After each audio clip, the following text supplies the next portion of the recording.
Hey, Shalom Israel. This is Officer 50 Mataz Moth. We are the ISUPK coming out of 1 West 125th Street, Harlem, New York. We are under Commandant General Yohana. We have been bringing out this truth since 1969 to blacks, Hispanics, and Native American Indians.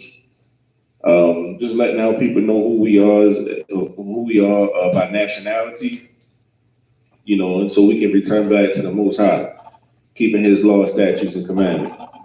Tonight is the Wednesday Biblical Law class in Baltimore. If you're watching online, make sure you subscribe, follow, share the videos. If you're in Baltimore, we actually got a physical class, a school here, 3428 Eastern Avenue. All are welcome. If you're Black, Hispanic, and Native American Indian, come on out, break bread with us, and learn the truth of this Bible. So tonight we have biblical law class, so it's important that we understand that the law of God is still in effect. That's one thing that we always got to bring out, because every weekend we have the Christian pastors telling our people that the law is done away with, so when we go into these scriptures and we start telling people what we should and shouldn't be doing, people don't want to hear that, because they've been taught all their life that the laws are done away with and we're just under grace, But, before I get into my topic, I just want to bring out some scriptures, especially in the New Testament as well, showing our people that the law of God is still in effect, and we got to keep His law, statutes, and commandments. And that's the way we come back to the Most High.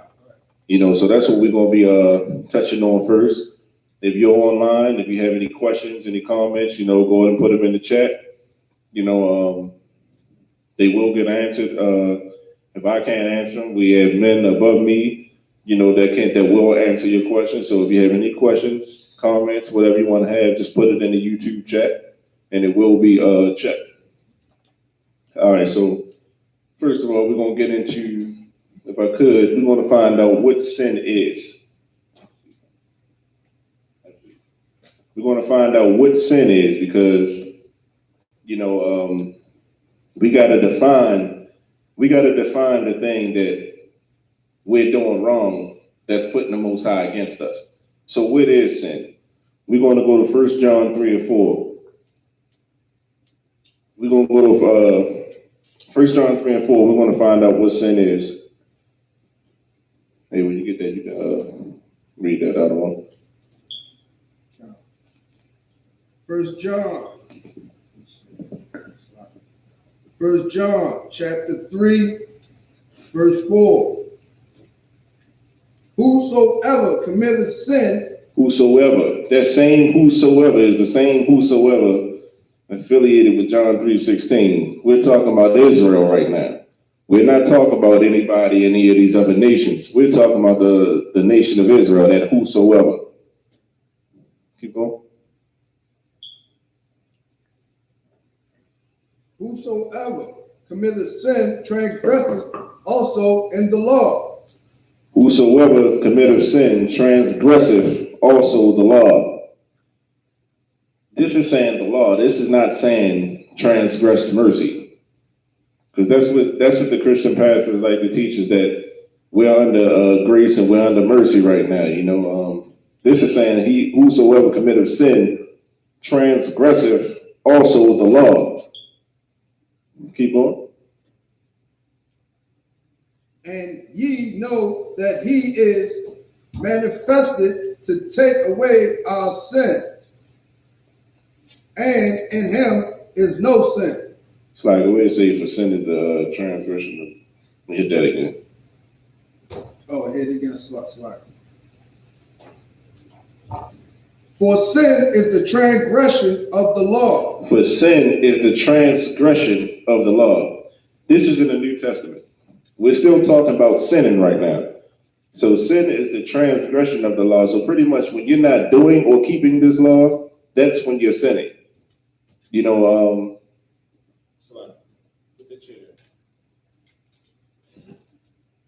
Sin is the transgression of the law, meaning you're doing something in opposition of the law. You're breaking the law. That's what sin is. And this is defined in the New Testament.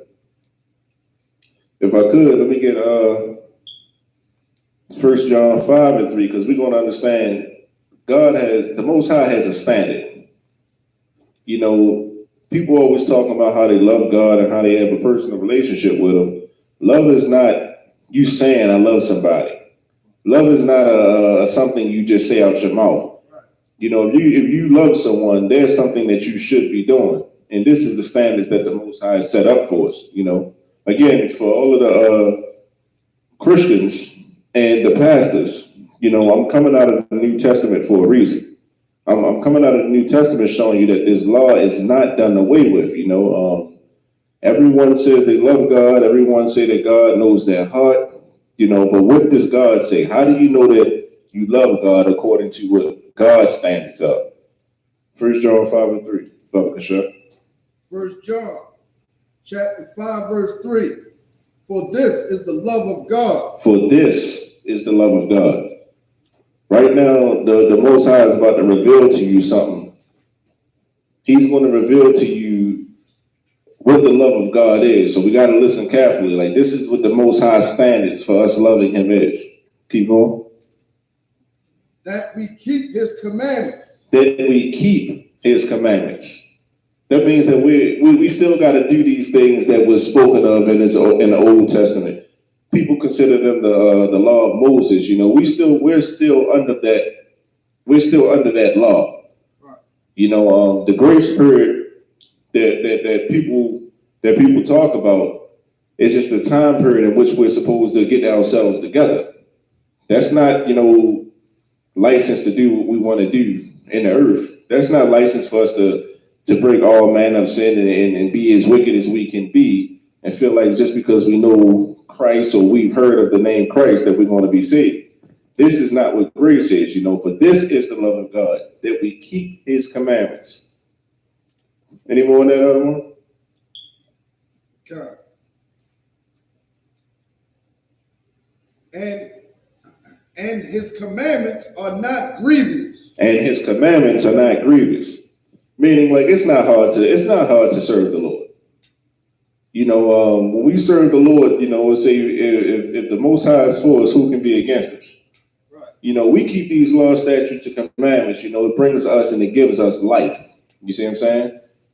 But when we do not keep the laws, statutes, and commandments of the Most High, when the Most High is not on our side, we clearly see, you know, what happens to us. You know, we number one in diabetes. We number one in AIDS and HIV. We number one in high blood pressure. You see what I'm saying? Those things are grievous. Following the Most High laws are not grievous, you know? What's grievous about not sleeping with your brother's wife? That's an honorable thing, you know? Right.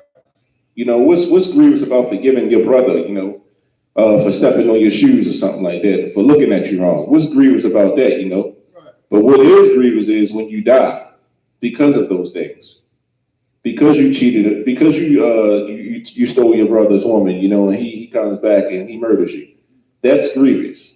Because we eat pork, shrimp, crab, and lobster, and we get hypertension and diabetes, you know, that's grievous.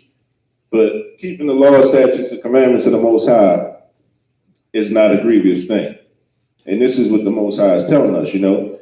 I often say that when it comes to our nation, you know, when we start hearing the word law, it has a negative connotation to it, you know, because we're so adapted to the white man having and Esau having his laws, but we also know that his laws are against us.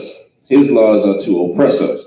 So because his laws has been used to oppress us, every time we hear law, even you know, concerning the Most High, it's almost like an oppressive word to us, you know. But we gotta shed that mindset, and we gotta come out of that, you know, and we gotta come back and keep these laws, statutes, and commandments that the Most High set up, you know, because the Most High, He's promised us things and He wants to give it to us. But the thing is, we gotta be worthy of it. You know, we can't be doing what we did to get into the captivity that we in. We can't continue to do those things thinking that we're going to get out. We got to try something different. For me, you know, we've been going to the Christian church, you know, since the beginning of slavery. Nothing's changed. Nothing's changed. So they always say the definition of insanity is doing the same thing over and over again and hoping for a different result. Like, when are we going to try something new? These laws, statutes, and commandments are the things that we need to do to get the Most High back on our side. And the people that's to blame for this is our Christian pastors. It is the imam, in your local mosque. These leaders are the ones who blind our people. We're keeping traditions that's not our own. July 4th just passed. You've seen so many brothers and sisters. When I say brothers and sisters, I'm talking about my Hispanic brothers as well as the Native American brothers. We're keeping July 4th, Independence Day. This was not our independence. Like, we're still not independent. We were slaves when this battle was fought, when this Independence Day came about. We were still in chains, saying, yes, master. We were still doing these things when America gained their independence. But yet we still celebrate it with our oppressor to this day. That's a slave mentality, And this is what we're talking about when we say we got to come back to the Most High and keep his law, statutes, and commandments. You got a question? What's your question?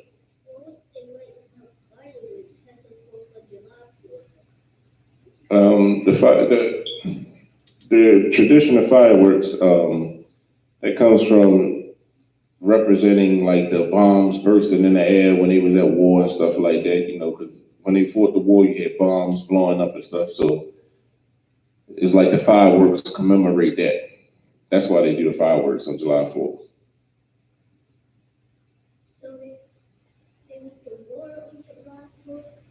That's when they gained their independence. They fought the war, and on July 4th, that's when they gained their independence, meaning like that's when they were freed from under the British, control. So like they were oppressed, and they got mad, and they fought back, and they gained their freedom. We're oppressed, and we join our oppressor. There's a big difference.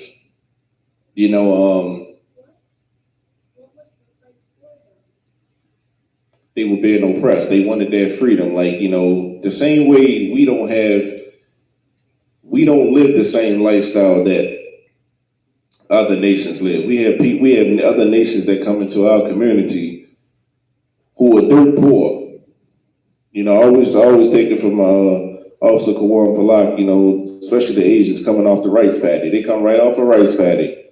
And in 3 months, they've attained more wealth in our communities than 3-4 generations of black people, So that's why, joining with our oppressor is actually putting us back into those conditions, And that's why we got to return to the Most High and keep these laws, statutes, and commandments. And the one thing we got to do is we got to bring out who's deceiving our people, who's leading our people down this road, because our people have to know that these are not the leaders that the Most High has set up.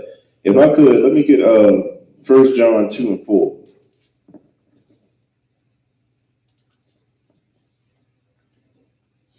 All throughout the scripture, it's talking about these so-called leaders, pretty much how everything that they do is for their own gain, but it's not for the people, For us to be to celebrate our oppressor holidays, and this be something that our leaders are pushing for, it shows you the kind of wickedness our leaders have. That's why we have to bring it out. Like, we have to show our people, the Most High says, show his people their transgressions, We not trying to condemn nobody, not one of our people. We know the hell that we've been through. But what we are trying to do is trying to open your eyes so that we can see that, like, listen, going to the Christian church and going to the Muslim mosque ain't where it's at. There's nothing, no one's being fixed there. I mean, you can go in one way and come out a whole nother way when you go to the Christian church and Muslim mosque. There is no rules against nothing. There is no law for you to follow. You go in a drug dealer, you remain a drug dealer. You go in a homosexual, you remain a homosexual. You know, there is no change going to the Christian church. There is no change going to the Muslim mosque. All it is a front. It's a show. Hold your question for a second. If I could, let me get 1 John 2 and 4, Baba Kashad. 1 John chapter 2, verse 4. He that saith, I know him, and keepeth not his commandments, is a liar. He that saith, I know him, and keepeth not his commandments, is a liar. This is the Most High words. This is not my words. This is not the words of the ISUPK. This is in Scripture. This is the Most High words. You know, you got a lot of people say, well, I know God and God knows me. Well, I know Jesus. I got a personal relationship with Jesus, you know. There's a lot of people who say that. But the Scriptures clearly said that he that saith, I know him, and keepeth not his commandments, he is a liar. So Jamal Bryant would be a what? A liar. Creflo Dollar would be a what? A liar. T.D. Jakes would be a what? A liar. Right. They are liars because they do not keep these commandments. And they actually teach that we're not under the laws of God at this present time.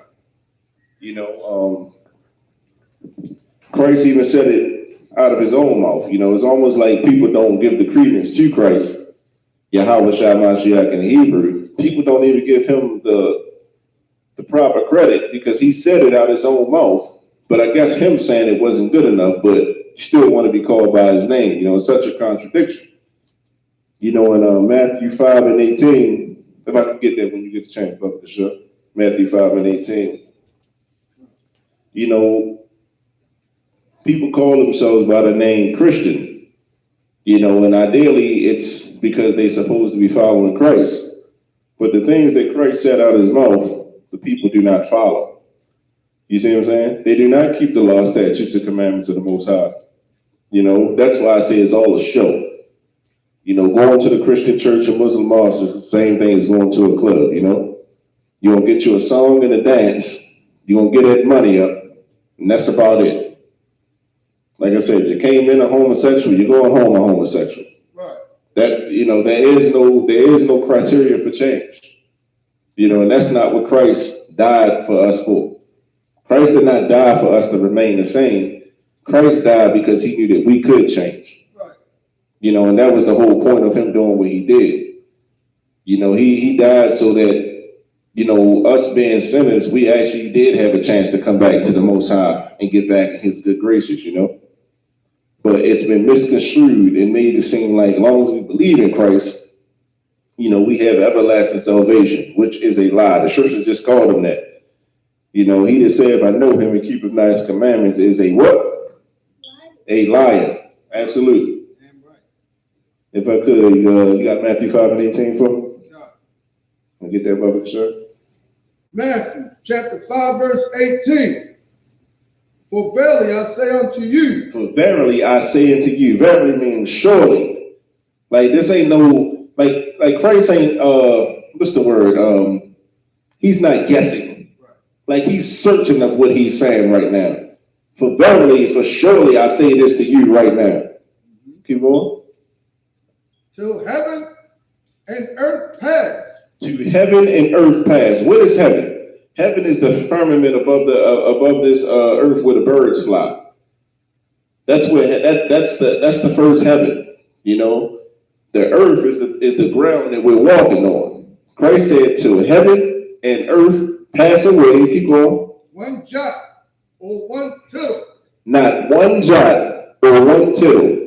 That's old Quaker English, you know, for the dotting of an I or the crossing of a T. One jot or one tittle, like there will not be not one dot or one crossing of the T that will pass from this law. Keep going. Shall in no wise pass from the law. Shall in no wise pass from the law. So every day we come out, we come out of our house, we can look up and see the sky. It's still there. We're walking on the ground. The earth is still intact. So if Christ himself said, till heaven and earth pass away, not one jot or tittle shall pass away from the law. This is telling you that the law is not done away with. Christ was keeping the law himself. That's why he was perfect? Was he perfect just because he believed in something? Or was he perfect because he was keeping the laws, statutes, and commandments of the Most High? He was perfect because he was keeping those laws, statutes, and commandments. That's why when you see in the scripture where it say, as it is written in the New Testament, as it was written, is because it was written in the Old Testament. And Christ, Yahweh Shah Mashiach in the Hebrew, he was living by those same laws, statutes, and commandments. Right.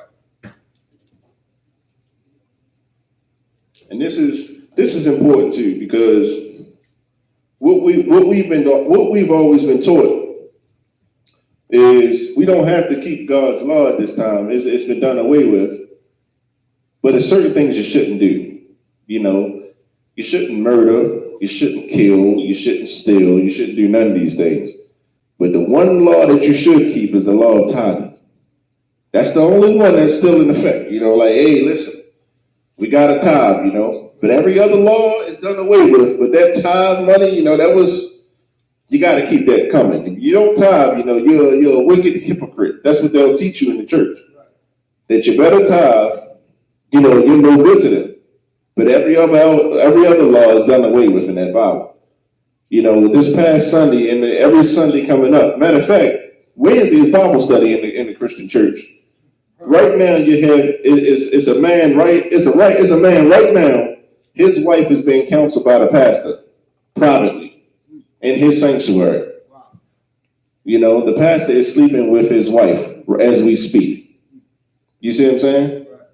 And he considers himself to be righteous. He's telling that woman that she do not need to be with her man right now. You know, and he's considering himself a righteous man of the Most High.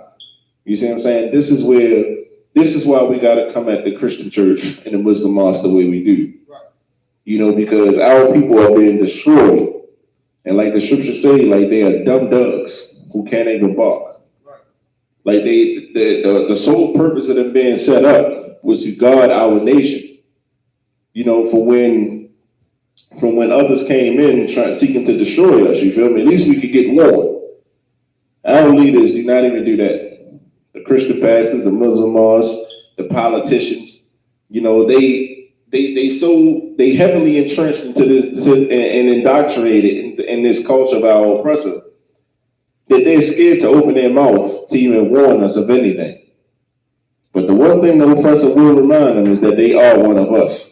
And that's when they try to run back and try to gain our support. You know, once Esau comes down on them because they didn't do something they wanted them to do. You know, that's how I go. If I could, let me get Matthew 5:19. These scriptures are so heavy because considering that this is a law class, once we start getting into the actual law, it's very important that we take heed to these lessons because it literally brings life to our people. You see what I'm saying? But the thing is, like, I always like going over this because a lot of our people, we've all been taught that the laws are done away with, you know. So I just want to set a foundation that these laws, statutes, and commandments are still in effect to this day. Come on, Matthew 5:19.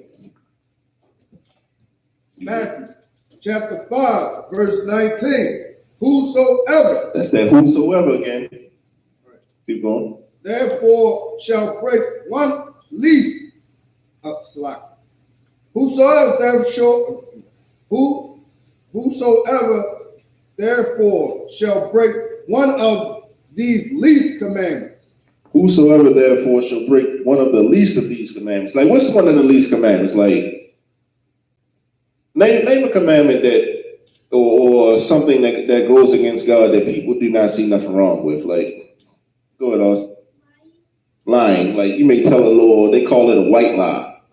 They call it a white lie because, you know, considering that it's white, it's not real bad. You see what I'm saying?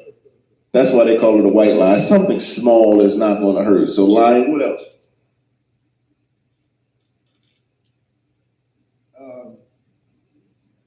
What did everybody do on July 4th? What was they eating? Especially here in Baltimore. Eating unclean food. eating unclean foods. It was a crab feast every corner. Burgers, pork hot dogs, and crabs. You see what I'm saying? Crab legs. You see what I'm saying? These are the least of the commandments. These are things that our people do unknowingly because we've never been taught them by our Christian pastors and whatnot. But the thing is like we're doing these things and we're doing them out in the open like it's normal. Like we eat pork, shrimp, crab, and lobster. We're sitting out front eating. We ain't even ashamed of that. You see what I'm saying? But pork, spare ribs, like it's like we on the front porch eating pork, shrimp, crab, and lobster, and it's like no one's offended by this. No one looks at this like, man, what are we doing? I once seen a video where they was pranking these Arab dudes. Our people, we have more respect for the Arabs than we do ourselves. They pranked the Arab dude. They gave him beef bacon, but they brought a package out that said that it was pork bacon. That Arab almost stuck his elbow down his throat, trying to throw up. You see what I'm saying? And our people understand that. Like, nah, they can't eat pork. You know, Muslims, Arabs, they can't do the pork. Brother, you can't either. Right. Like we gotta have that kind of we gotta have that same kind of compassion and love for the Most High that we gotta feel that way about ourselves. Right. You see what I'm saying? That's one of the least of the commandments, you know. This shrimp, crab, pork, and lobster, we just do it out in the open. These so-called white lies, it's like we do it so frequently that we start to believe the white lies, so to speak. What else?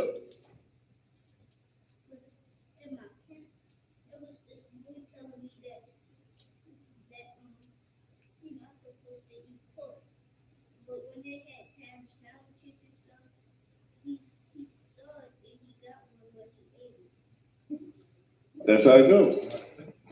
That's how it goes. Like, you know, some things we do know we're not supposed to do, but we still don't. You know, that's why the scriptures say, whosoever shall break the least of these commandments. Keep going. And shall teach men so. And shall teach men so. So it's not only that you're not doing it, but you're actually teaching people that's coming up and looking up to you for guidance. You're actually teaching them that it's okay to do this thing as well. Keep on. He shall be called the least in the kingdom of heaven. He shall be called the least in the kingdom of heaven. So these Christian pastors, you know, who right after service, they go to the bull roast and they eat that pig with the apple in the mouth, you know. They're teaching our people to break the law, statutes, and commandments of the Most High. And for this doing, they will be considered the least in the kingdom. What does the least in the kingdom mean? Like they're going to be the ones who are going to be begging for handouts. They're going to be the ones that's poor in the kingdom of God. They're going to be the ones that's going to be coming up to righteous men.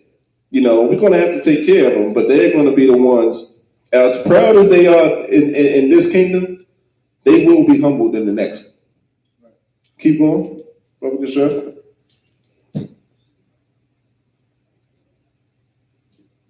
But whosoever shall do and teach them, the same shall be called great in the kingdom of heaven. But whosoever shall teach men to keep the law, the same shall be called great in the kingdom of heaven. Do we have an idea of who these people are, who these men are? These men is telling people to keep the law, statutes, and commandments of the Most High. That's going to be called great in the kingdom of God. Do anybody have an idea who that is?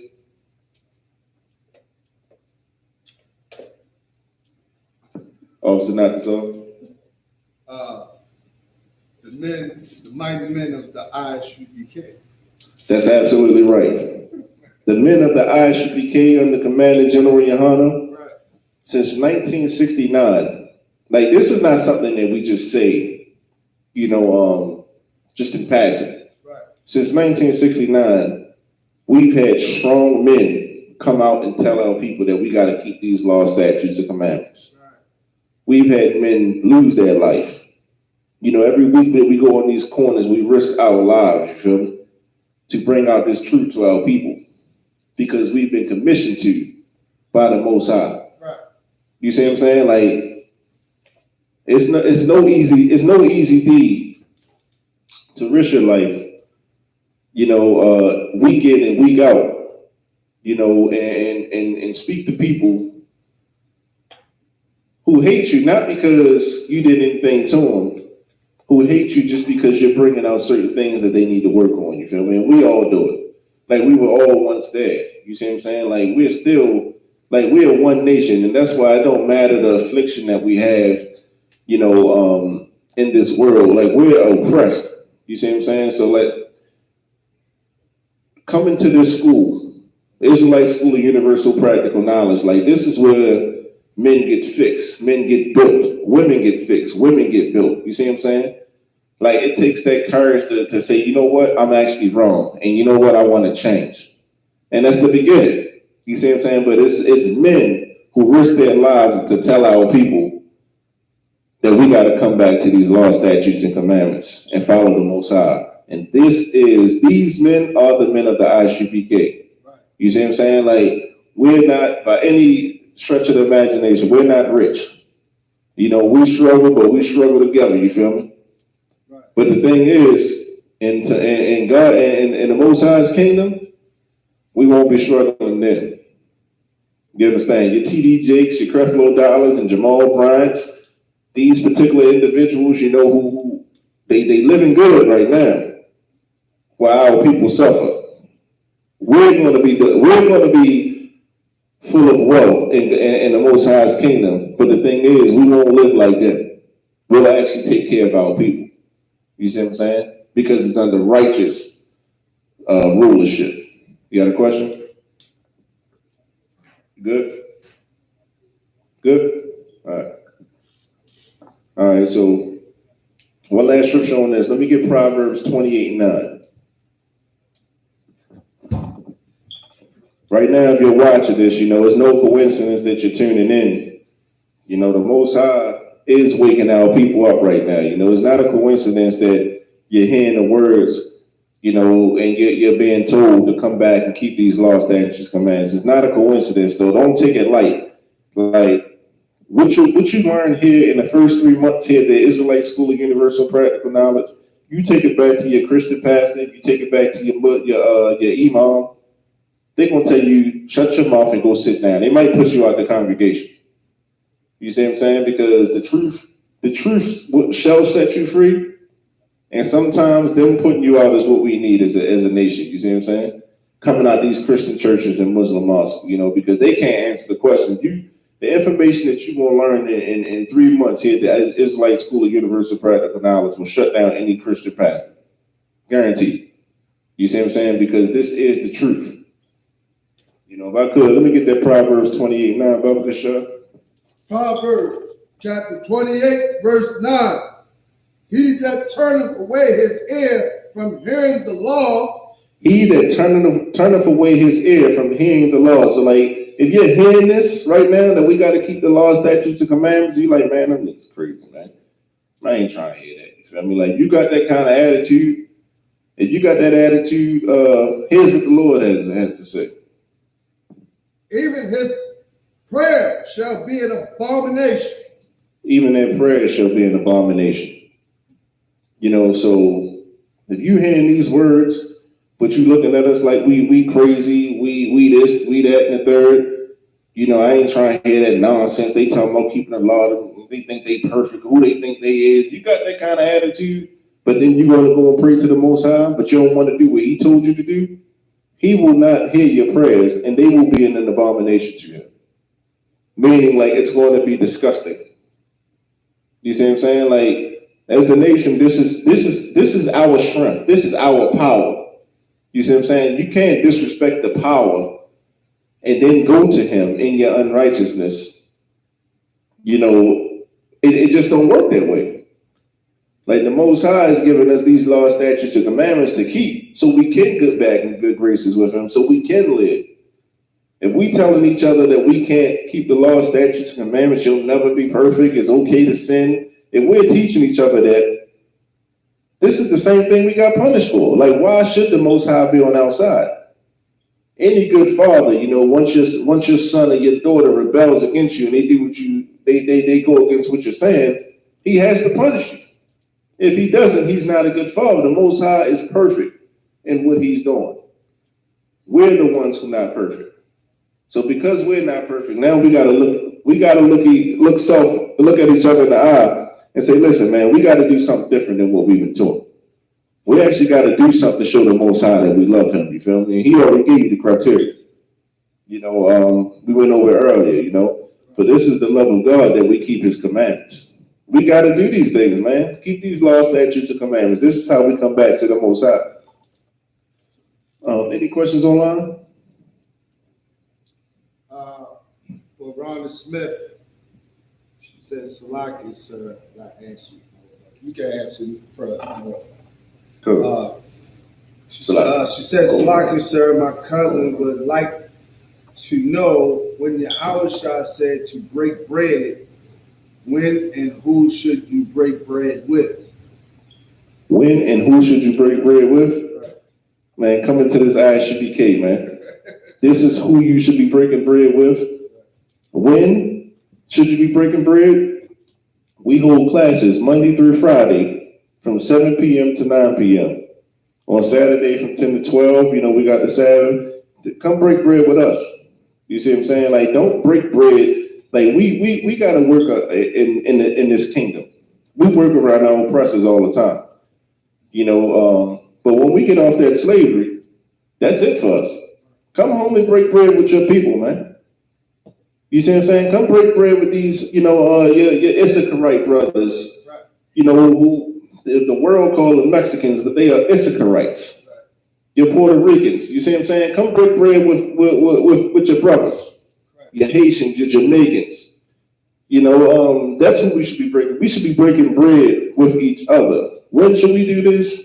Always. That's the one thing that we should be doing as a nation. We gotta get back to loving each other again. It's like. Also, you're totally right. Also, it literally means what it says. You know what I'm saying? You got, I explained, like, if you got like you got a loaf of bread, you see a starving brother outside, break bread with him. Give him a piece of bread. You know what I'm saying? You know what I'm saying? It's to help your fellow Israelite, when he down. When he down, you help him out. Absolutely. I'll share a brief story that just happened to me this past week. Matter of fact, it was last Friday. Hold your question for a second. Last Friday, I was in the turning lane, and you had a white homeless guy. He was on the corner, and you had a black homeless guy coming over to the same corner. So the white homeless guy kind of gave the black homeless guy one of these, like, nah, like, this is my corner, I got this one locked down already. So immediately, because I seen the brother coming over, I'm scrambling to see if I got something to give him. I had some change and whatnot, so I called the brother over, looked out for him. Now I seen the nasty look that the white homeless dude gave the black homeless dude, Never mind that. It was two cars in front of me at the turn lane. They both gave him bills. So he got a couple dollars. I only was able to get the brother some change. But the look of disgust that he had at the brother was like, are you serious? So when the light turns, you hear the white guy talking to the white homeless guy. I honks the horn, let him know we got to get through this light. The white homeless guy, he looks at me and says, what's your problem? I ain't responding to him.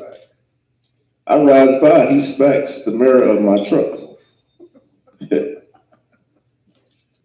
And the patience that we got to show, this is the patience of the saints. Do you see what I'm saying? Now, I could have annihilated this homeless guy. I could have, But the thing is, like, the Most High, he takes vengeance for us. We're not to harm, put our hands on, unless it's in direct defense, of ourselves or our family. We're not to take vengeance on anyone. You see what I'm saying? Let the Most High have his glory. Let Christ have his glory. They'll take vengeance on our behalf. We don't have to do none of those things. What we do have to do is keep these laws, statutes, and commandments. But it shows you that a homeless white man is still full of pride, whereas though he'll look me in my eyes and feel like he can actually touch something that belongs to me. This will not happen in the Most High's kingdom. It will not happen in the Most High's kingdom. Simple as that. But when it comes to breaking bread, you break bread with your brother. You see what I'm saying? You share it with your brother. We've been oppressed, man, and it's like the white man, he don't need our love. Like, what do he need our love for? What can we do for the white man? We can do absolutely nothing for the white man that he can't do for himself. You feel me? This is his world. You see what I'm saying? Right. But I can love my brother. If I got a loaf of bread, I can give half to my brother and we both can eat. You see what I'm saying? That's who we break bread with. We break bread whenever we get a chance to. That's one of the joys is like, especially like an event like Passover, which is our Independence Day. Right. We break bread, man. It's such a glorious occasion. Like, I just had went to my first Passover this year, and like, I didn't want to come home. Like, it was glorious, man. Like, you see all these brothers from all walks of life. You got brothers from the East Coast, the West Coast, the Midwest, down South. You see what I'm saying? Ain't nobody beefing.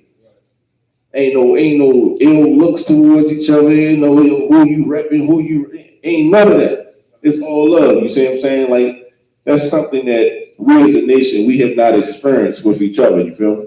But breaking bread with each other, man, and being in the right spirit and coming together under righteousness. Because we ain't come together for some wickedness.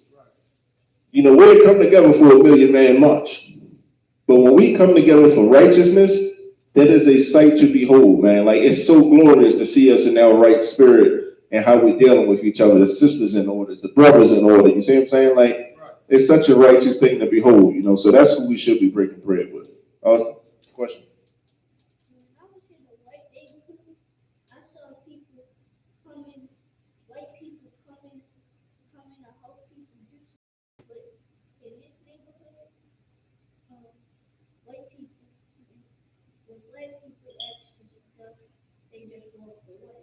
That's right.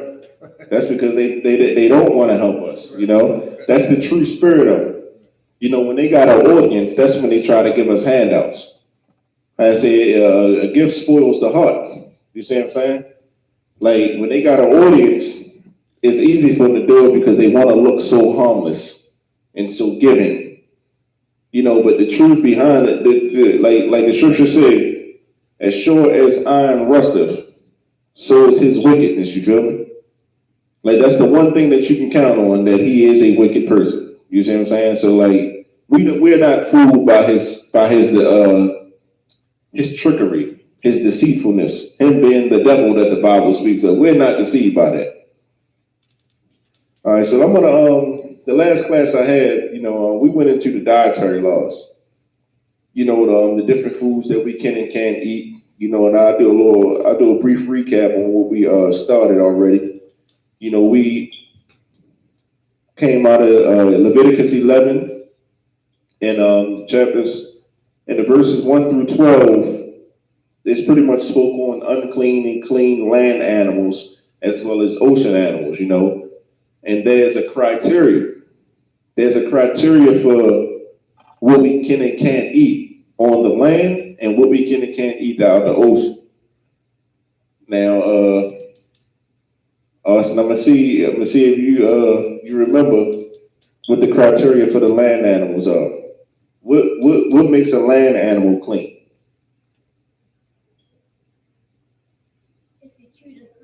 They gotta chew the cud. Good job. What else?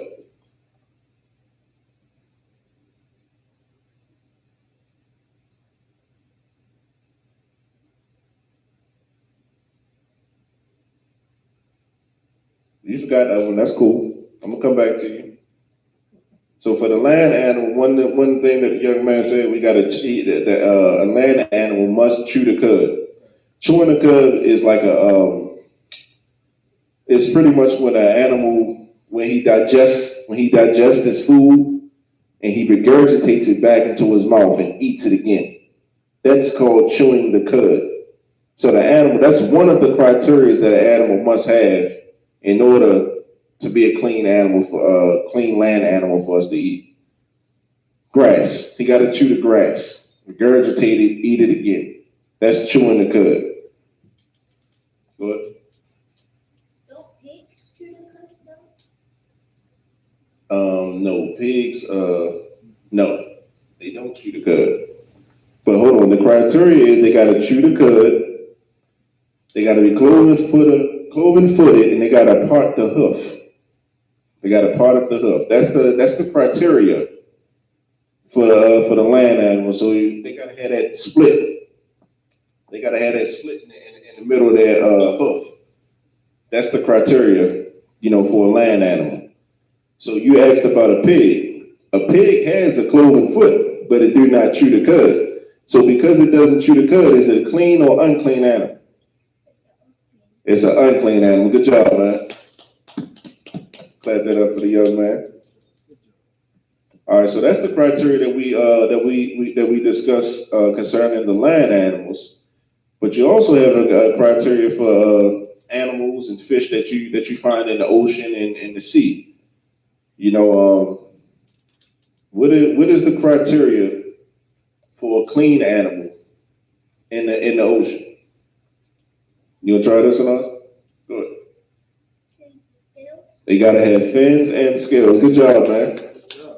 So if it's in the ocean and it does not have scales and fins, it is an unclean animal. It's unclean for us to eat. So hold on one second. If you're looking at your crab do not have scales or fins. If you're looking at shrimp does not have scales or fins. If you're looking at lobster, it does not have scales or fins. What's a fish that, let's say you take tuna fish. Is tuna fish, would tuna fish be considered a clean, raise your hand, you got a question.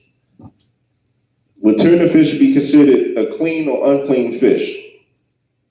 Go ahead. Say it again. It'd be an unclean fish. Why is it unclean? They got fins. They don't have scales. So you gotta have both in order for it to be a clean fish. Now don't get it twisted. If you look this up online, they'll tell you that tuna fish does have scales, but you gotta look through a small telescope, and you gotta pretty much be a surgeon to find its scales. This is not what the Lord is talking about. The Lord is talking about, back in the day when your grandma would put the newspaper out and she was scaling that fish back and them scales were popping all over the kitchen. These are the scales that you gotta have on that fish, and it has to have fins. What's another, is a shark? Is a shark a clean fish? Why not? It do not have scales. Do it have fins? Yes, it do. So a shark has fins, but it don't have scales. So that would make the shark an unclean fish for us to eat. But according to our Christian pastor, the dietary laws are done away with. So we can eat shrimp, crab, shark, lobster. Damn it, we can eat a human if we want to, right? If the laws are done away with, we can eat anything we want. This is why the Most High called them liars. This is exactly why the Most High called them liars. So we're good. We're going to get into the fowls of the air, the birds. No, I was just ready to say, like, what you bringing out is super heavy. You know what I'm saying? Because everybody out there want to, eat shrimp scampies and, oysters, but they don't know that this is the Lord's septic tank. You know what I mean? This is the Lord's, trash disposal.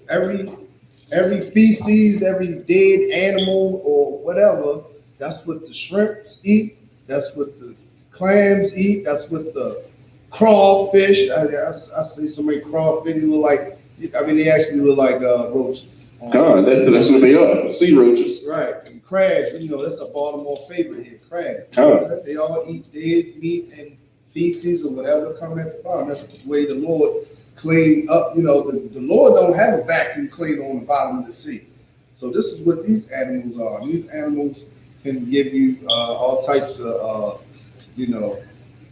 high blood pressure and all types of heart disease, and people don't even know it. And that's why we're dying. Right. Because earlier we went into the scripture where it said, any man who teaches us to break the least of these laws. That's what I'm saying. Like, despite the fact that shrimp, crab, lobster, and all that kind of stuff is unclean to us, according to the Lord, we're still on our front porch and eat it in the open. Like, it's not even a shameful thing for us to be eating.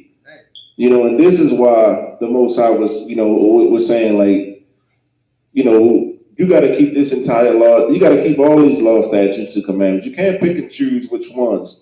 And any man who teaches our people that we can do these things, he is a liar. Right. And in the kingdom of God, he will be made the least. You see what I'm saying? Because you're pretty much killing our people with this. Right. Because if you look at, they'll tell you that high blood pressure and diabetes and all this comes from eating high volumes of salt. And I'm not saying that it's not. But I will tell you that the main component of high blood pressure and diabetes and all these different diseases that we're dying from is pork, shrimp, crab, and lobster, tuna fish. Right. These things are why we're dying at astronomical rates. You see what I'm saying? Like, and we're dying at these rates because the law was given to us and only us. The white man can eat his crabs if he wants to. He's not dying the way we are from it. You see what I'm saying? But the Lord gave it to us. So because he's given it to us, we're the ones being punished for it. You see what I'm saying? You got a question? Huh? How you read?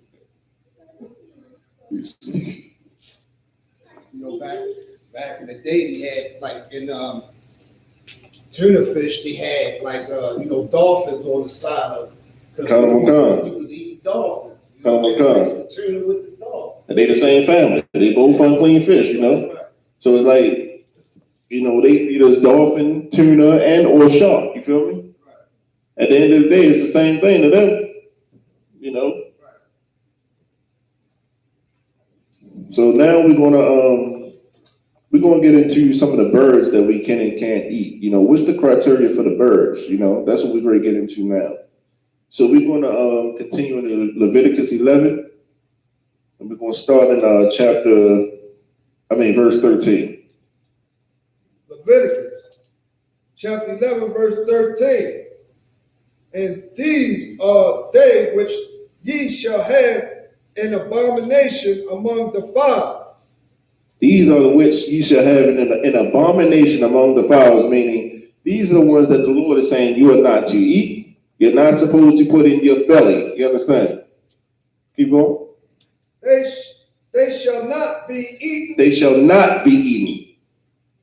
They are an abomination. They are an abomination. The eagle. The eagle. The ostrich. The ostrich. The ostrich. And the osprey. And the osprey. You'll find all three of these birds in your local Asian diner. Right. You see what I'm saying? Like, the Most High just told us we're not supposed to be eating these things. Remember a few years back, they showed where the rich celebrities in Atlanta go. It's this rich Asian restaurant. They had an eagle with his wings like this frozen in the freezer. You see what I'm saying? Like, they're feeding us these abominations that the Lord called abominations. You see what I'm saying? And what the Lord called an abomination, the white man called a delicacy. The Asian calls a delicacy. The East Indian calls it a delicacy, meaning that this is something rare that you poor folks, man, you really can't afford this. This is like a rare meat. You see what I'm saying? The Lord is telling you that this meat is garbage for you. But they consider it a delicacy. Keep going, folks.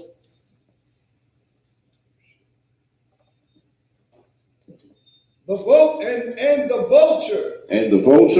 And the kite. And the kite. after his kind. After his kind.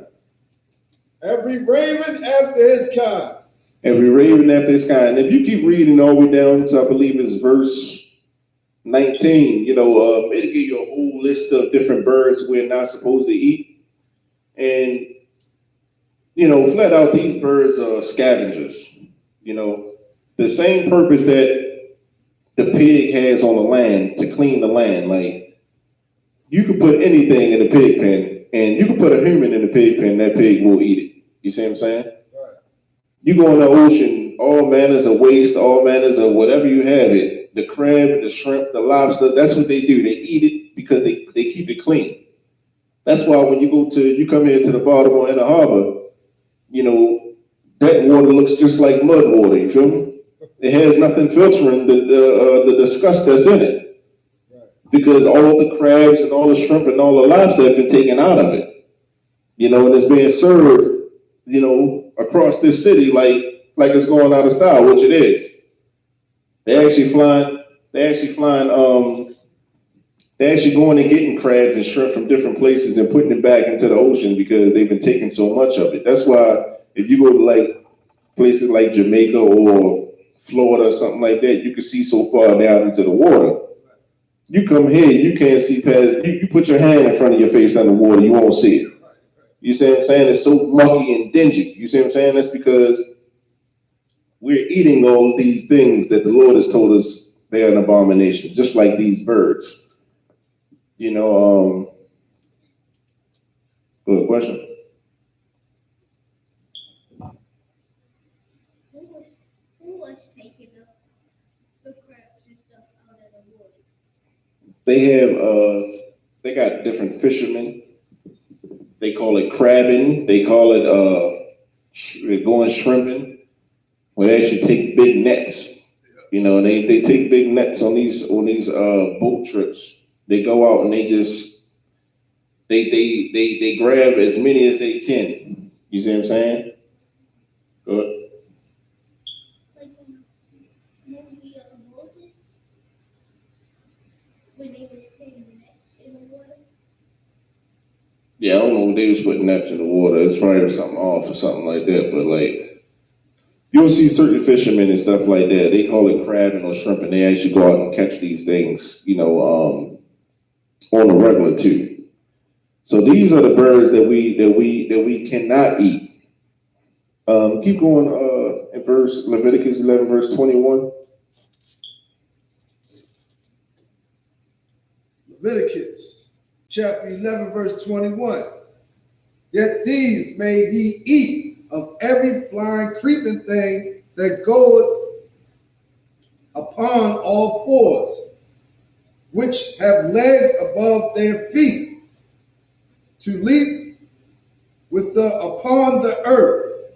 So now the Lord is giving you a criteria. He's going to tell you some things that we can eat that creeps, that go off upon all four, which have legs above their feet, and they leap or fall upon the earth. Keep going. Even these of them ye may eat. The locust. The locust. The locust is something that we can eat. After his kind, and the bald locust. And the bald locust. After his kind, and the beetle. And the beetle. We can eat the beetle. After his kind, and the grasshopper. And the grasshopper. After his kind. So the Lord just gave us some things that we can eat. It's up to you, whether you do it or not. But the Lord, they are clean. Right. Good, Officer Natzo. The Lord basically said you can eat crickets, grasshoppers, June bugs, and beetles. Those are beetles. Those when the June hit, you see them green beetles. Yeah, you can fry them up. Them scary looking grasshoppers that be in your basement with the super long legs. Lord is giving you little snacks. Right. You see what I'm saying? Now we're going to get into some things we can eat again. Continue verse 23, Brother Bishop. Leviticus chapter 11, verse 23. For all other flying, creeping things which have 4 feet shall be an abomination unto you. For all other flying, creeping things which have 4 feet shall be an abomination to you. Keep going. And for these ye shall be unclean. Whosoever touches the carcass of them shall be unclean until the morning. And for these you shall be unclean. Whosoever touches the carcass of them shall be unclean until the evening. So now the Lord, not only is he giving you the criteria of things you can and can't eat, he's telling you, like, if you would eat, even if you touch, if these things die and you touch the bodies of them, you're unclean until the evening. Meaning that, you should probably put distance. You should put distance between you and your brethren until the evening, until you're considered clean. You see what I'm saying? This is what the Most High is getting into, and that's going to be another topic that we cover as well. Being clean and unclean, and what the law of God says when you are unclean, what the things you should do to become clean again. So pretty much to sum this up, the fowls of the air, it say all fowls that creep going upon all fours shall be an abomination. Yet the creeping thing that goes on all fours, which have legs above their feet to leap upon the earth. And if we go into Leviticus 11 and 42, we're going to get into like the bugs and whatnot.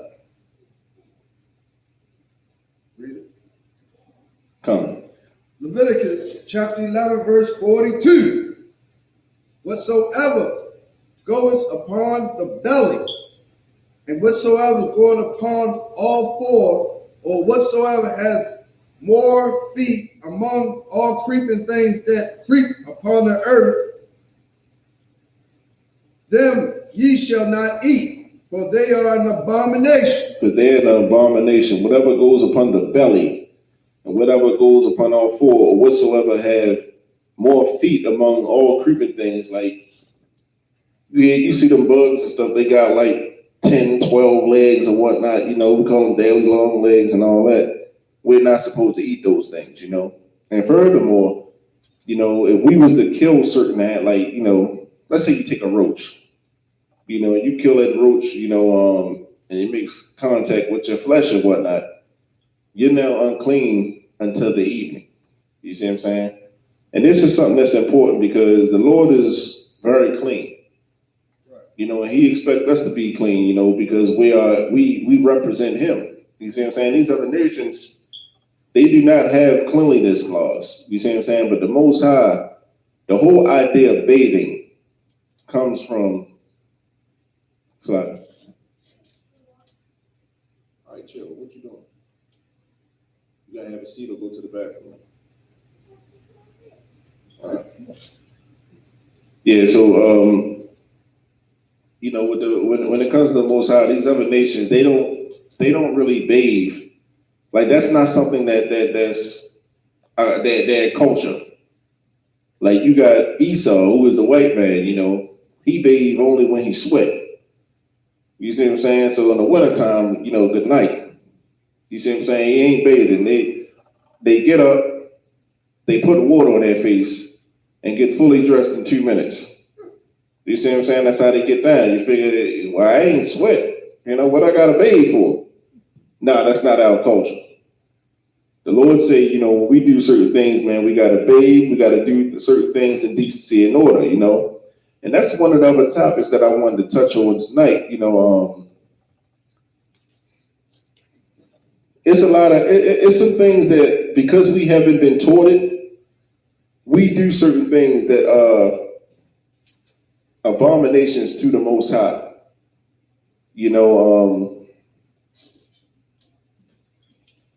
We're going to get into, when you lie with your spouse, things you got to do. But one of the main topics, because I don't know if this is something that brothers is getting into more of today, but sleeping with a woman while she's on her flower. You see what I'm saying? Like, this is one of the most disgusting things that we as a nation could be doing.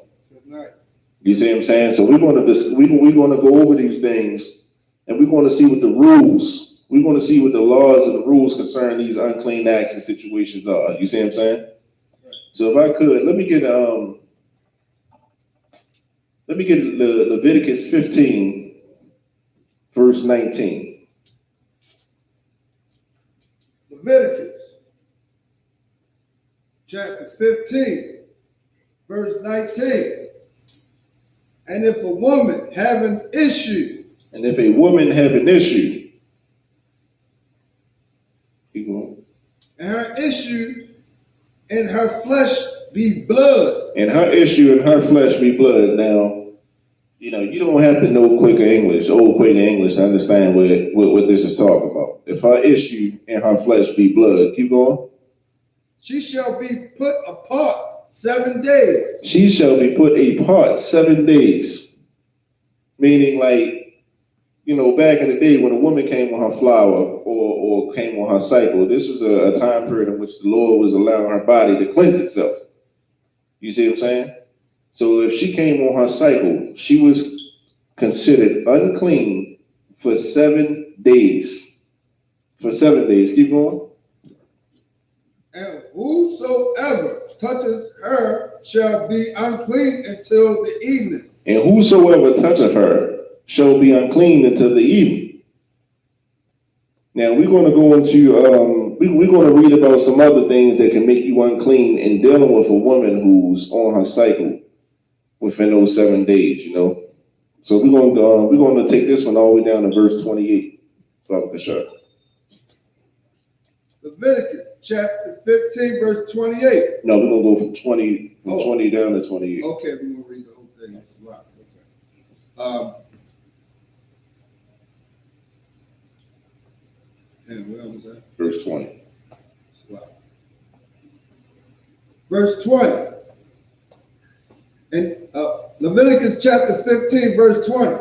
And everything that she lieth upon in her separation shall be unclean. And everything that she lieth upon in her separation, meaning she separated from her spouse, she separated from, you know, her kids. Like back in the days, like a woman could go into like a separate, her own quarters, you know, when she came on a cycle, you know, pretty much like whatever she sat on, whatever she did was considered unclean because her body is going through a cleansing process. That's why the Lord gave her 7 days of separation to get herself clean. Keep going. Everything also that she sitteth upon shall be unclean. Everything also that she sitteth upon shall be unclean. So she can't sit, like, listen, she can sit on the couch, but guess what? That couch is now unclean for you. Which means if you sit on the couch behind her, now you're unclean until the evening. You know, she get in the car and she sit in that car seat. That car seat is unclean, but if you sit on it, it's unclean. You're now unclean until the evening. Right. You know, the Lord is very particular and very meticulous when it comes to cleanliness. You know, and it's for a reason. Keep going.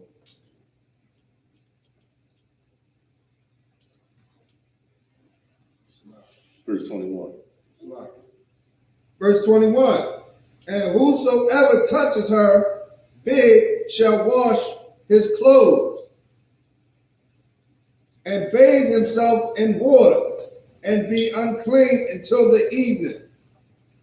And whosoever touches her bed shall wash his clothes and bathe himself in water and be unclean until the evening. You see what I'm saying? Like, the Most High wants you to go and get in that shower if you even touch the bed of a woman who's on her flower. You see what I'm saying? And the reason for it being is because when her body's purifying itself, you can have germs, diseases, or whatnot that can be spread if it's not properly maintained or properly,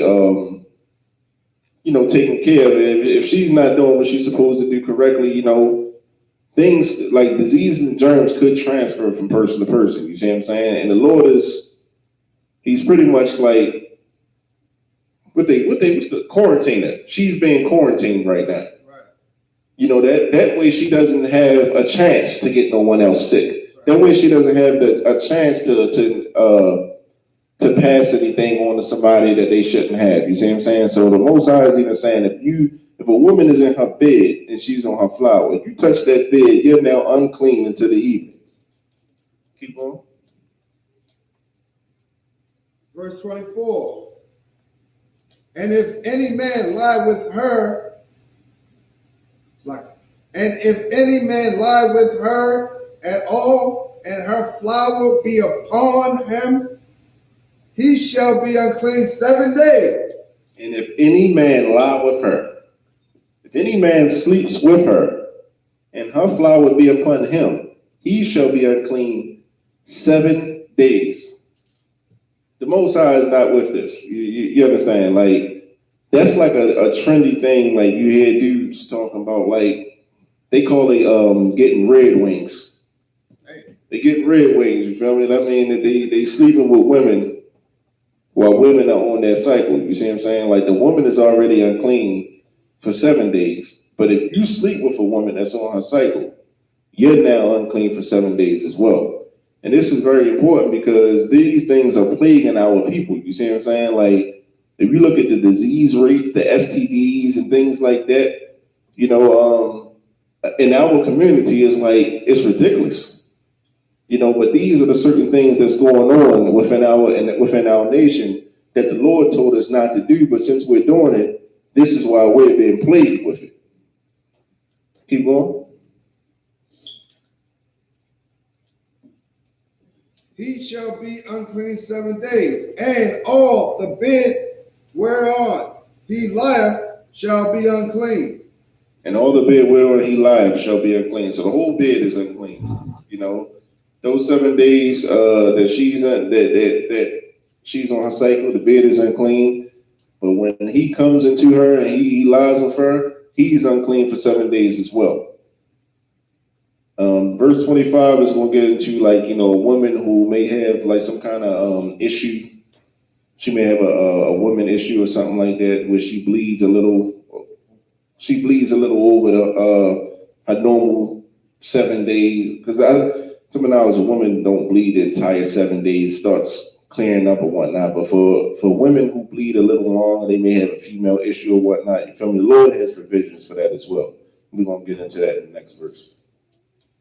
Verse 25, and if a woman have an issue of her blood many days out of the time of her separation.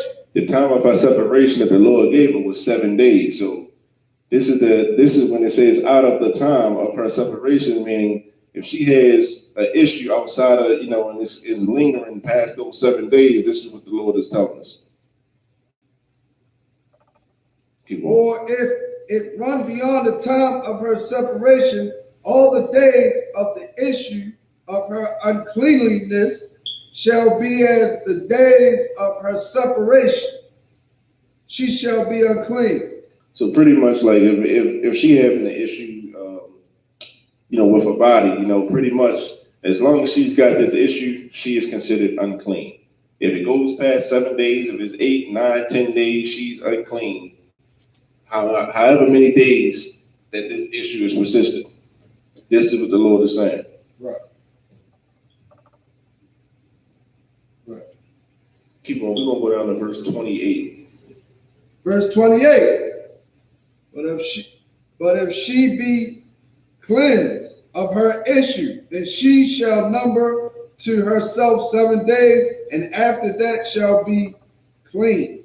But if she should be cleansed of her issue, then she should number to herself 7 days, and after that she shall be clean. So once a woman goes through that 7 days of being unclean, she can come back into the fold. You see what I'm saying? She can lay in that bed, and you can lay in the bed with her, and you consider it clean as well. You see what I'm saying? Like, this is the Lord, pretty much, the Most High is a very clean God. You feel me? and he wants his people to be clean as well. You see what I'm saying? So this is why he's given us these particular laws, statutes, and commandments. And though some of this may seem like it's common knowledge, it's not.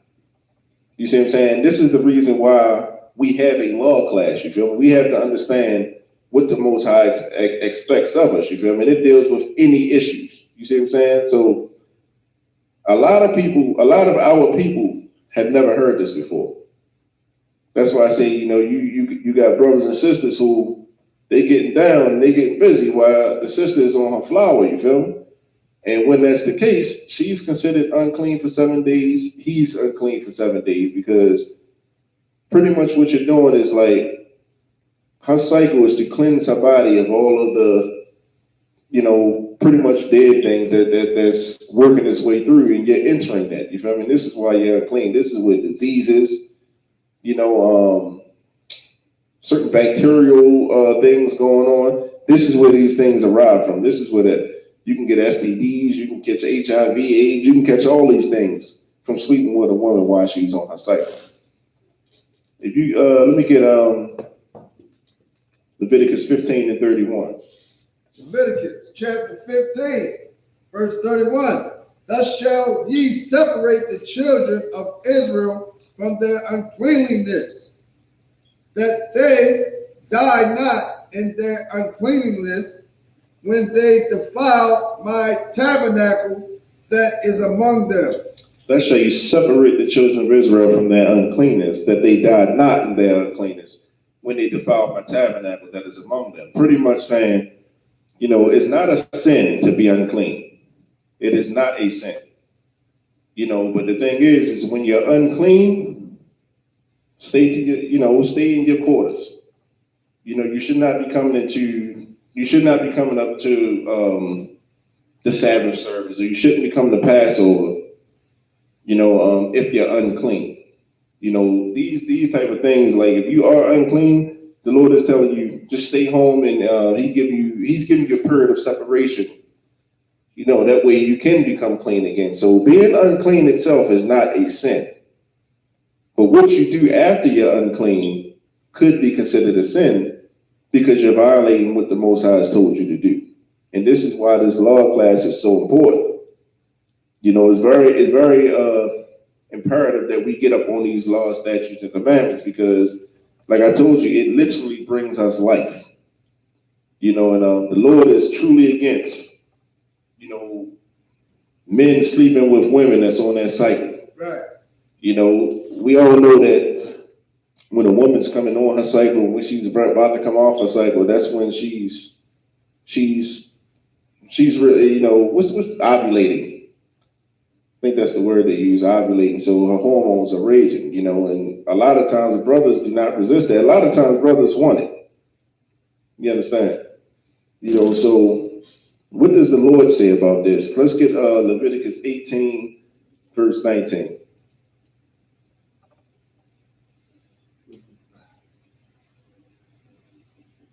So Leviticus chapter 18, verse 19. Leviticus chapter 18, verse 19. Also you shall not approach unto a woman to uncover her nakedness. Also thou shalt not approach unto a woman to uncover her nakedness. Okay. As long as she is put apart for her uncleanness. As long as she is put apart for her uncleanness. Meaning, like, you're not supposed to approach a woman and try to seduce her to do certain things, when the Lord is given this time of separation to get herself together, to become clean again. You're not supposed to pretty much entice her to lie with her. You see what I'm saying? Like, the Lord is telling us not to do that, and this is one of the things that as a nation, we got to know these things because these are the things that we're doing that's turning the Most High against us. You see what I'm saying? This is not the culture of our people. These are learned behaviors that we've seen from our oppressors. You see what I'm saying? When a white man does stuff like that, that's normal behavior for him. That's like when a white man sleeps with a sheep. That's normal behavior for him. You know, the Lord told us not to do that. You see what I'm saying? And we got to look at all of God's laws, statutes, and commandments in that way.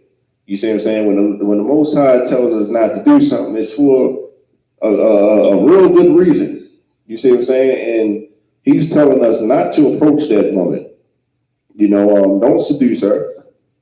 You know, I've given her 7 days of separation, you know, while she's unclean to get herself together. You know, maybe she need a few more days, you know, but while she's unclean, you know, don't uncover her nakedness. You see what I'm saying? Like, that will make you unclean. You see what I'm saying? Right. But I also want to point out, we're going to go to Leviticus 20, because we just read in Leviticus 15, 19 through 28, you know, that if a man lies with a woman and she's on her flower, he's unclean for 7 days. But we're going to go to Leviticus 20 and 18. Leviticus chapter 20, verse 18.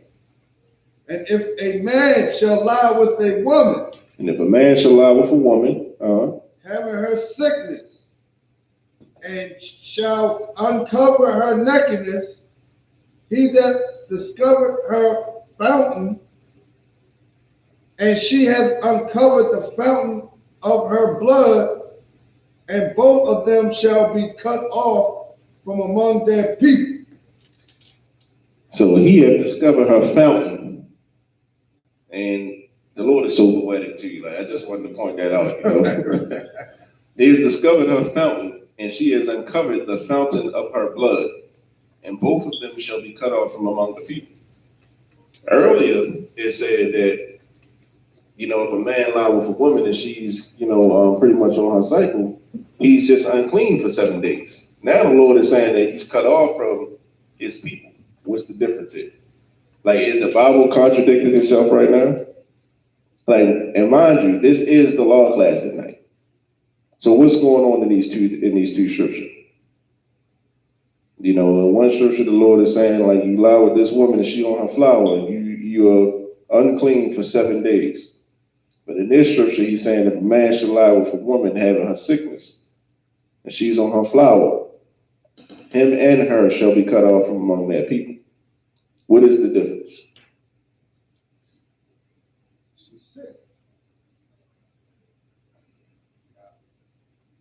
The difference is like, that's why I say, like, it's, what you think? What's the difference? If they do it together, then they both unclean, but if the man goes with the lady, then the man only is clean when she's sick or something. No, that's not it. But what it is intent. You see what I'm saying? That's why I say it is the law class. You feel me? So if you look at it from the court of law, if you take a situation like if you take a situation where a person is murdered in self-defense, right? You take that situation, and then you take a situation where somebody plotted on murdering someone. Those are two different situations. One is premeditated. You see what I'm saying? And in the court of law, they hold different penalties. You see what I'm saying? Like if someone murdered, like the difference between first degree murder and second degree murder is with the first degree murder, you got to prove that the person actually woke up this morning and went out with the intentions of killing someone.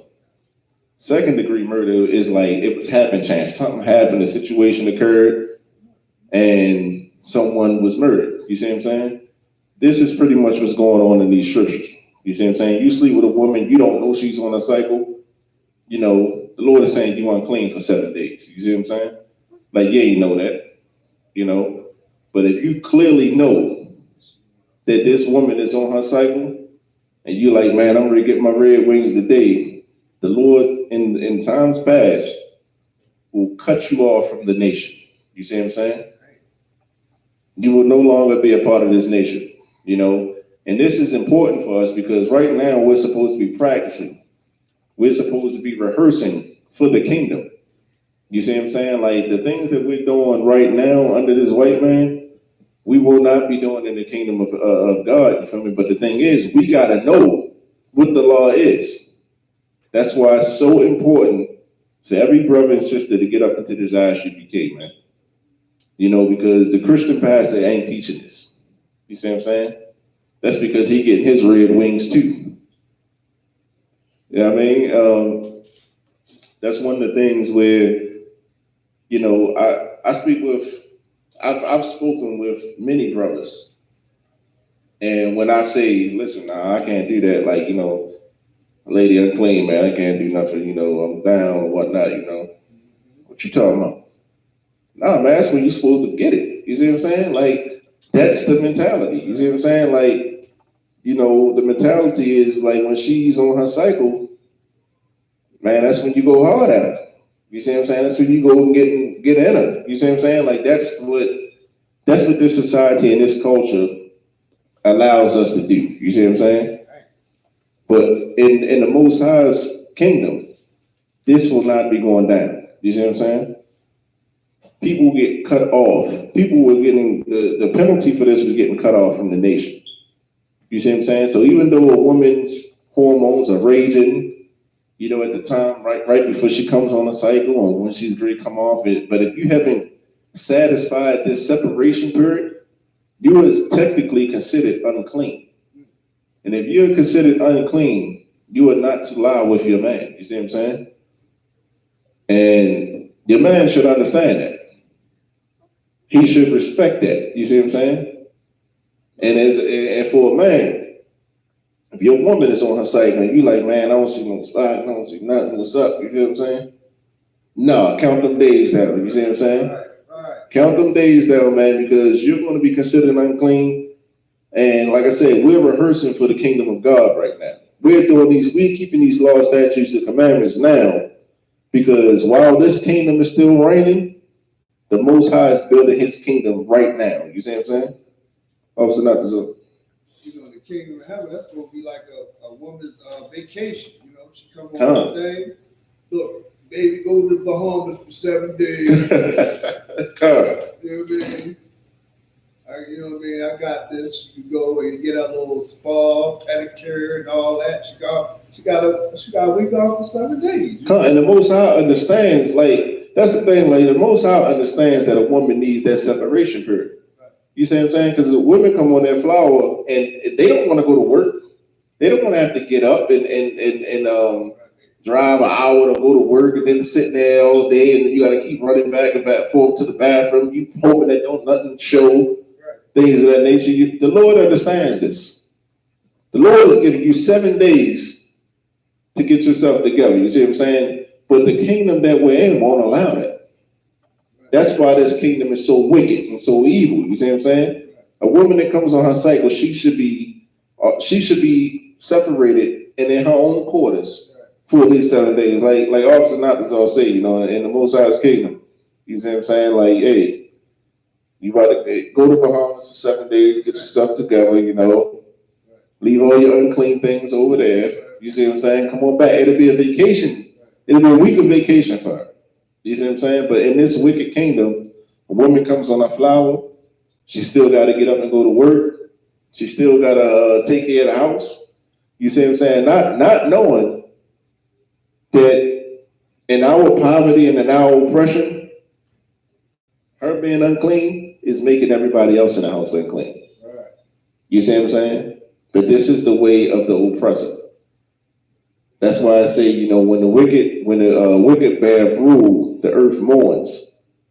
But when the righteous are in charge, the earth rejoices. You see what I'm saying? The earth will rejoice when the men of the ISUPK and Yahweh Shah Mashiach is running this earth.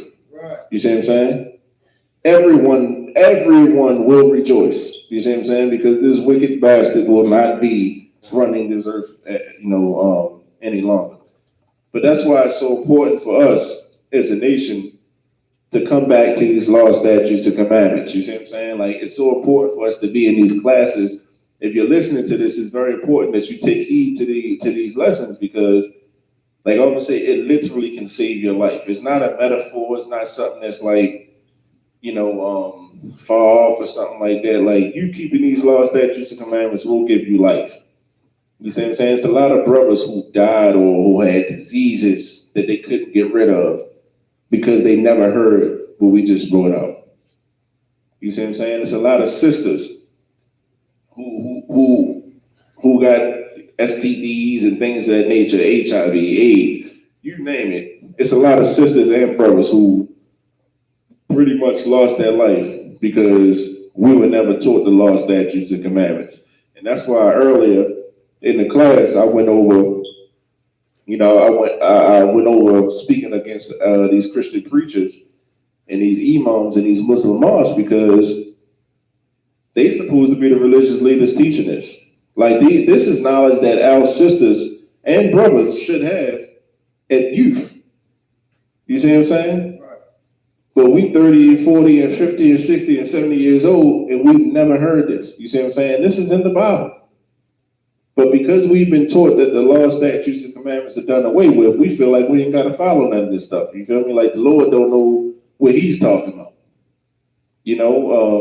One of the things that people always say is, times were different back then. No, times is the same. Israelites, we've been oppressed the same way we oppressed over here now. We've been oppressed like this in the past. You see what I'm saying? Like, this ain't nothing new.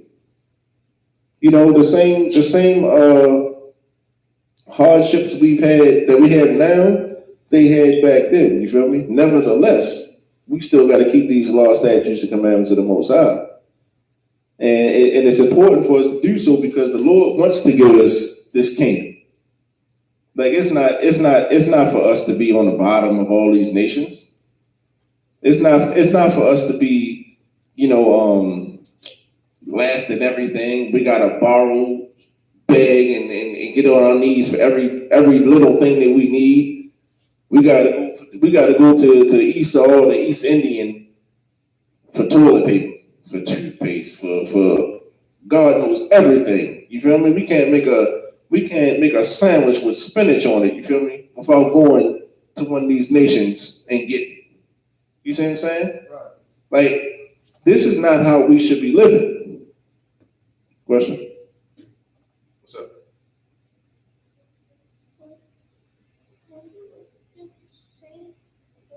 What is it when it goes when a flower works?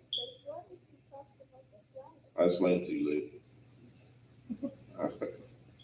As you read, But yeah, it's not for us to be on the bottom of all these nations. You feel me? We are a holy nation, meaning we are a separate nation. Like, we stand alone. You see what I'm saying? We are the apple of the Most High's eye. You see what I'm saying? Like, it's important that we get back to following these laws, statutes, and commandments because, it's a lot of things that we do in ignorance. It's some things about serving the Most High that we have no clue of. You see what I'm saying? That's because we're not being taught. Like, we've all had Bibles in our homes, but we've never read them because it was never a requirement. And maybe if our Christian pastor would have said, listen, if you go to Leviticus, man, we got to go over some of these laws in the Bible and we got to start keeping them. That's the way we're going to come out of this hell that we're living in. Maybe we would have read it then, but it never happened. So this is why the Lord has set up the ISUPK and the Commanding General Yohana, you feel me, to bring this truth out, so that we have a chance. We have righteous men, teaching us and building us up and raising us up, so that we can keep these laws, statutes, and commandments, just telling us what they are. Like I read in the scripture earlier in Proverbs, I think it was 28:9, like, he that turn his ear away from the law, even their prayers are an abomination. You feel me? And that's heavy. That's heavy because if you hear what the Lord is saying, if you hear what the Most High is telling you, and you still refuse to do it, and then you go to pray to him, he won't hear you. You see what I'm saying? Like, and that's a scary state to be in with the Most High, and it's like the one thing that we all have to do is we've got to come back to at least show the Most High that we're willing to do something to get back in his good graces, But that's why that's why this class tonight is so important, every Wednesday night, the biblical law class. We got any questions online, sir?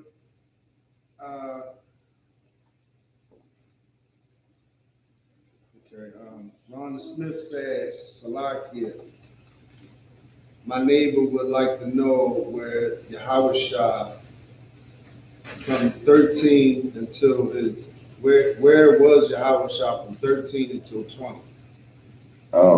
To her, I will get in contact with one of my captains and or generals, and hopefully we can get that question answered in one of these later classes, prior to Monday class. Monday is the history class, so General Q will be teaching that class. That'll be a great question to ask during the Monday class. Also, Ron Smith said, Salakia, sir, can I get a breakdown on the book of Job?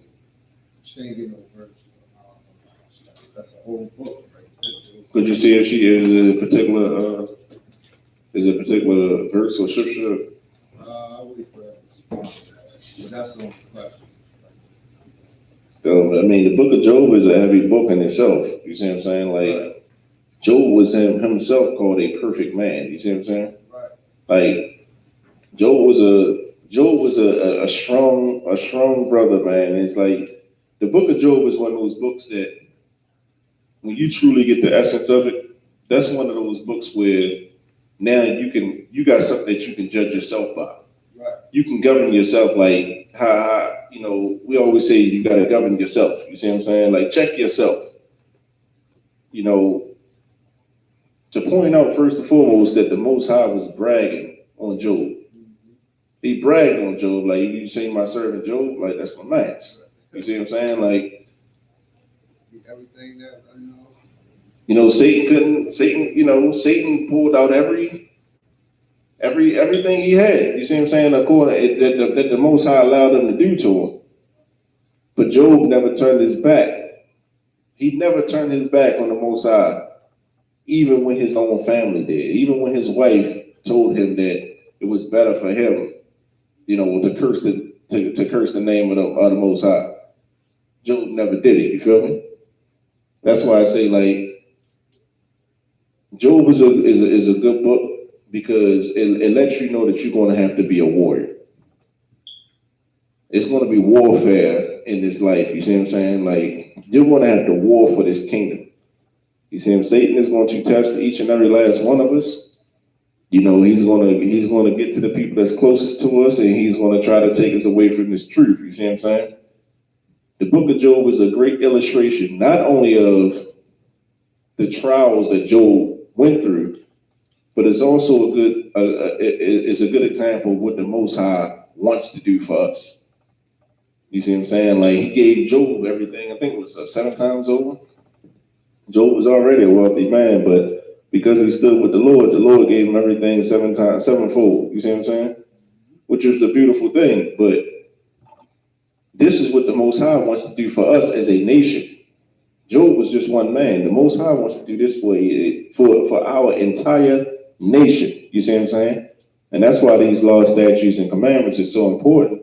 That's why this law class is so important, because a lot of these things in the law, as a nation, we have no clue of. Because we've been taught that the law is not in effect. Come. No. You got a question? Good.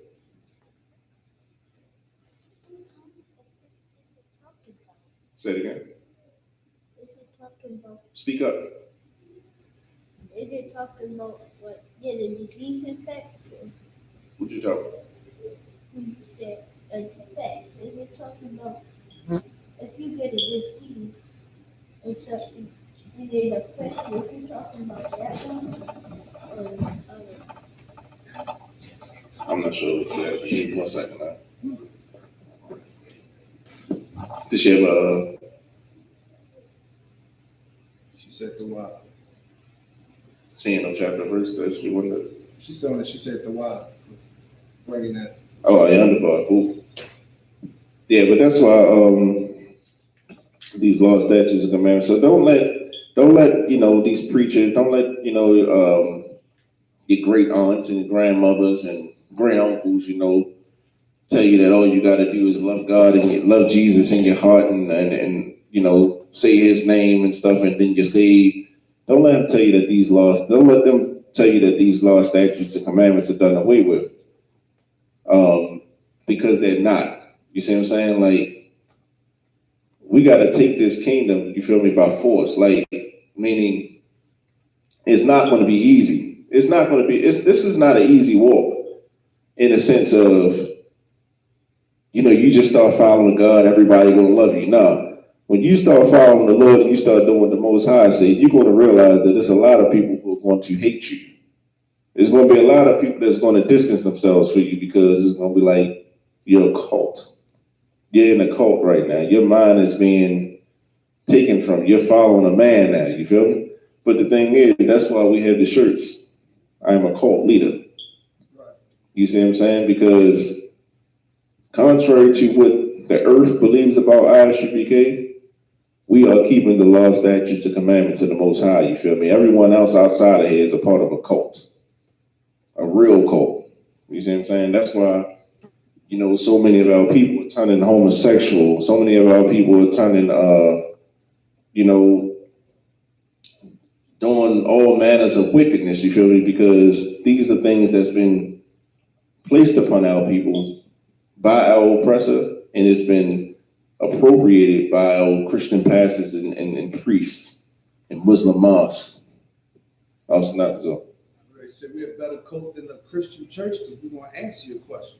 Right. We're better. Church ain't going to answer your question. Hey, we're better cult than the Christian church because, you can come here and actually ask questions and get answers for them. You see what I'm saying? You ask a question in the Christian church, you are going to get kicked out. You go, you watch the homosexual choir performance, you feel me? You pay your tithes, you feel me? And that's it. Do not ask no questions. Do not ask, should we be keeping the Sabbath day? Should we be observing the Sabbath day? You ask a question like that, you're bound to get kicked out. I'm telling you right now. They don't want to hear that because their heart is not for the Most High. And that's not me saying. That is what the Most High has in these scriptures. Like, we could go back. If we could go back and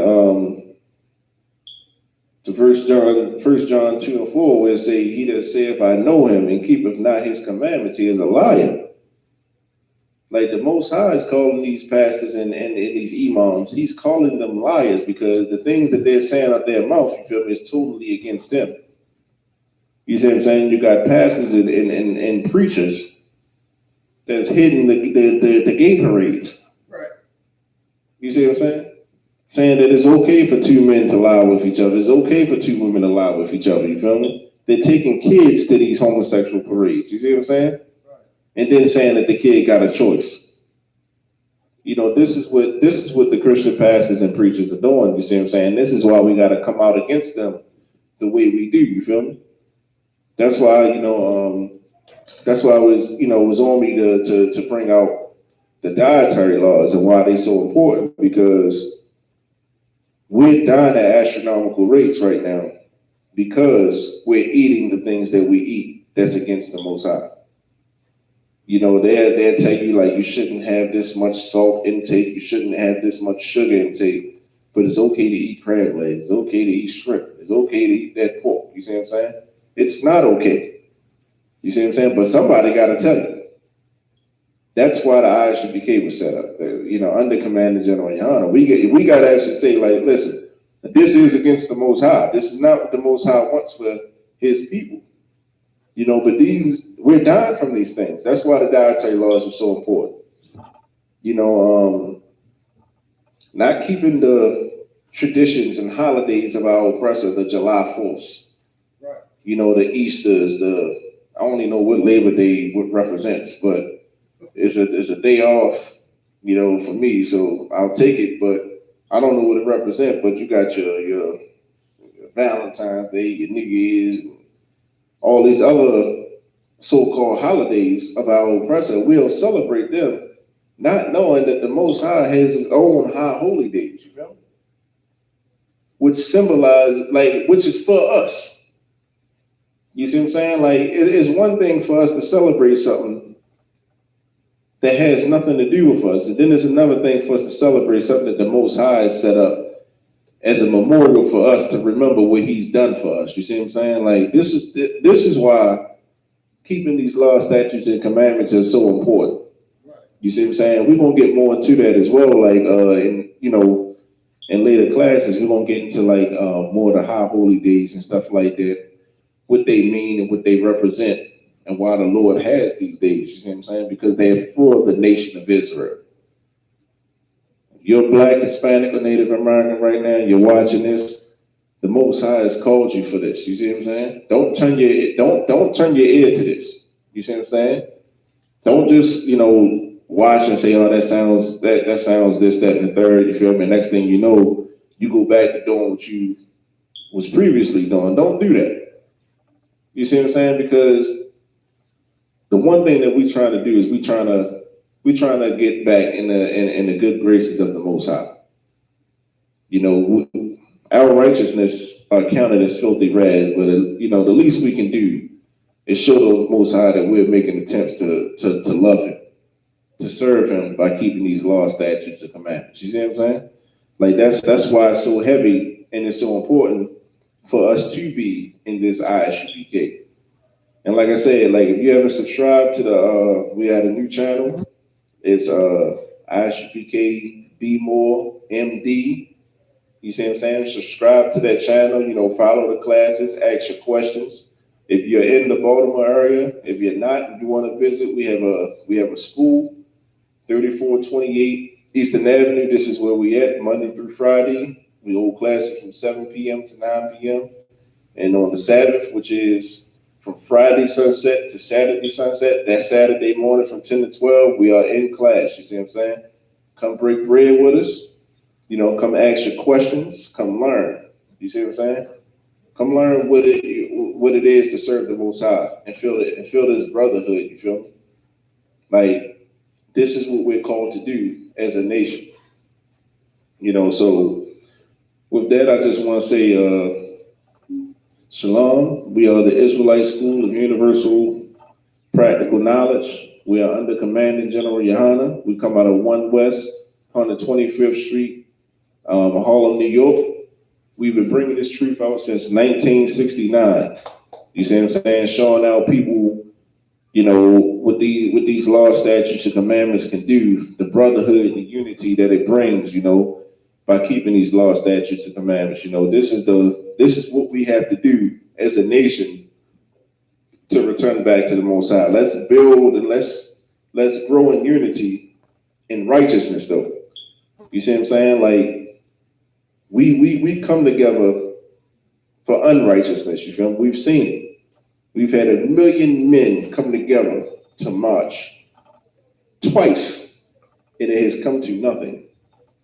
You see what I'm saying? Let 1 million men come into the ISUPK. You feel me? We will change this earth overnight. You see what I'm saying? And that's what it's about. You see what I'm saying? Righteous leadership. Let's come together under righteousness. And with that, I'm going to pass this class over to Priest and Officer 500, Officer Natasov, for the security announcements.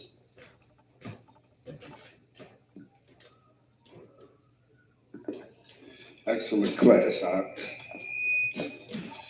We are the ISUPK, coming out of 1 West 125th Street, Harlem, New York, under Commanding General Yohana.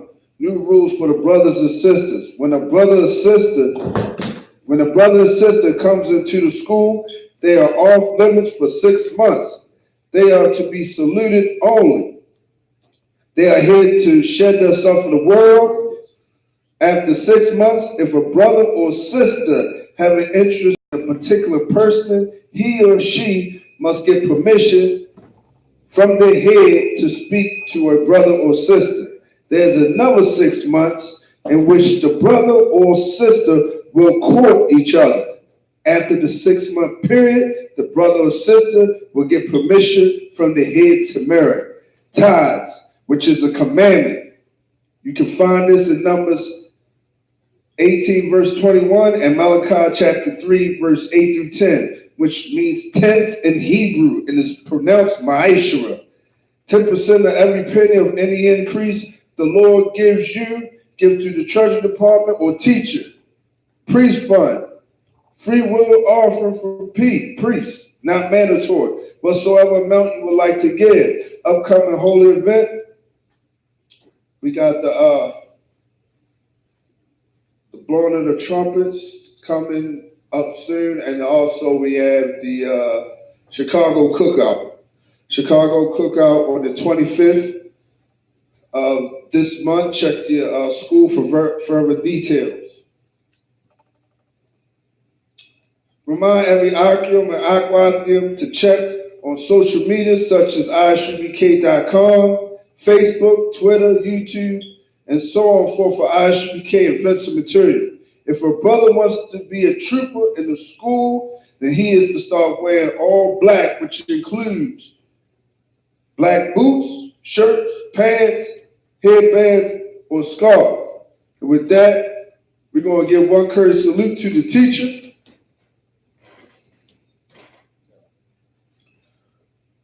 Sorry, me stand. Brother Ezra, Amani Shabbat. Amani,